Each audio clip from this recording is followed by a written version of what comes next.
Hola chicos, bienvenidos a un nuevo video y último del año. Sí, que vamos a dar el periodo del imperialismo como una consecuencia directa de la Segunda Revolución Industrial. El término imperialismo hace referencia en forma general a todo tipo de dominio político y económico que ejerce una nación sobre otra. De este modo, la nación sometida pasa a convertirse en colonia de su metrópoli imperial. Como verás, este no es un fenómeno nuevo, ya se habían visto infinidad de imperios en el pasado, el Imperio Español, el Imperio Napoleónico, etc. Sin embargo, a fines del siglo XIX apareció el llamado Nuevo Imperialismo, un periodo caracterizado por una feroz competencia entre los estados europeos, más los Estados Unidos y Japón, por conquistar territorios y convertirlos en sus colonias. ¿Por qué ocurrió esto? Existen numerosas explicaciones. Vamos a analizar algunas de ellas. A raíz de la crisis económica que empezó en 1873, el proceso de concentración monopólica en las potencias se acentuó. Estos monopolios buscaban numerosos beneficios de los territorios no industrializados, la extracción de materias primas, la captación de mano de obra barata, la posibilidad de invertir capital en sus territorios y la aparición de un mercado en ellas para los productos manufacturados. Por todo esto, los grandes actores económicos presionaron a los gobiernos de sus países para que se expandieran hacia nuevos territorios. Otro de los factores que originó el imperialismo fue la conformación de los nuevos Estado-nación y las sucesivas tensiones políticas que surgieron entre ellas. La competencia empujó a estos estados hacia la adquisición de posesiones en el extranjero.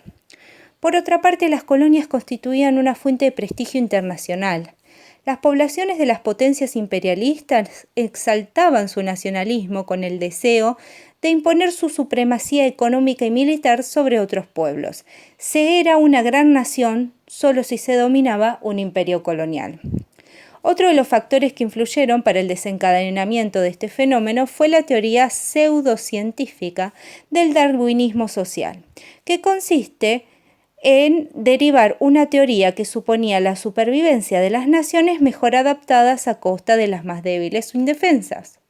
Además, algunas naciones europeas occidentales adoptaron una misión civilizadora, argumentando que tenían la responsabilidad moral de civilizar a los pueblos que ellos consideraban inferiores. Por último, podemos mencionar otro argumento que plantea la importancia de las conquistas coloniales en términos estratégicos. La expansión británica sobre África, por ejemplo, tenía como objetivo proteger de posibles amenazas a las rutas marítimas hacia la India. Los estados imperialistas, especialmente los europeos, establecieron en los territorios dominados por tres formas de administración. La número 1, las colonias, sometidas a la soberanía de la potencia colonizadora y gobernadas por funcionarios enviados por ella.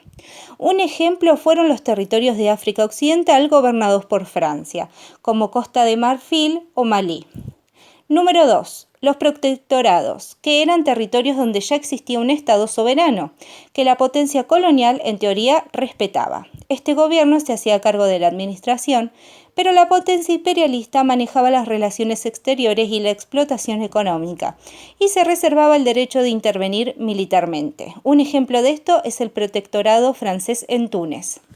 Número 3. Las concesiones, que eran territorios que pertenecían a un país independiente, en los cuales las potencias occidentales conseguían ventajas comerciales.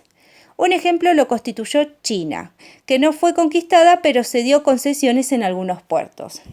Gran cantidad de pobladores europeos emigraron a diferentes regiones como Canadá, Australia, Nueva Zelanda, la Unión Sudafricana y Argelia.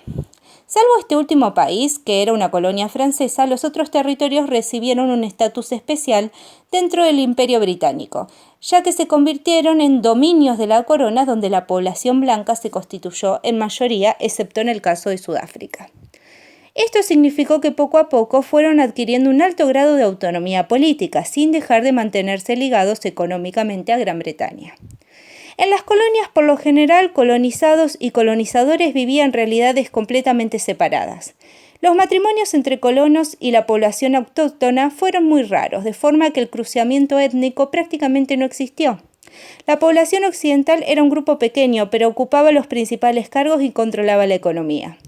En general habitaba un barrio propio y apartado del resto de la población, con toda serie de lujos que en algunos casos intentaban emular incluso el aspecto visual de los países de origen. En cambio, los pobladores nativos vivían una situación de marginalidad y de escaso o nulo respeto hacia sus derechos, con excepción de una minoría que colaboraba con los colonizadores. La implantación de la administración europea tuvo importantes consecuencias en todos los casos vistos. Una de ellas fue la introducción de bases para una administración estatal moderna, que en parte sigue siendo todavía vigente. Sin embargo, las potencias delimitaron los territorios coloniales sin tener en cuenta las diferencias tribales, lingüísticas o religiosas de las poblaciones autóctonas, lo que fue una fuerte fuente de conflictos cuando décadas más tarde se produjo la descolonización.